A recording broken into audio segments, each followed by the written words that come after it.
Assuming you are healthy, your heart, when working normally, acts sort of like a pump, or rather, two pumps. You see, your right heart expands to draw deoxygenated blood in from the body and contracts to pump it out to the lungs to become oxygenated. And at the same time, your left heart draws in oxygenated blood from the lungs and then pumps it out to the rest of your stupid, misshapen body. Now, sometimes irregularities can occur that prevent your heart from pumping properly.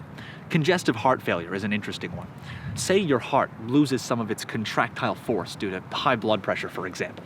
This will result in the pooling of blood in your left heart or left ventricle chamber, and in response to this, the cells in your left ventricle will enlarge to push against the higher circulatory resistance caused by the increase in blood pressure, which is a great solution, but only in the short term, much like your parents' decision to try to save their marriage by having, well, you. But because of these enlarged cells, the left ventricle chamber then becomes much smaller, resulting in less blood being able to fill into it. And because that the blood coming into the left ventricle has nowhere to go, it begins to back up into the lungs, and from there, because it's all a cycle, it'll back up into the right heart, and then you've got congestive heart failure on your hands. Not unlike how the incessant heated disagreements between your time-worn mother and father is also on your hands. The name congestive heart failure, though, is apt because fluid then leaks into your alveolar air spaces, making it difficult to breathe. And with all this, blood pressure increases yet again, and the original hypertrophy of muscle cells in your left ventricle is no longer a help. And since the contractile force of your heart has decreased,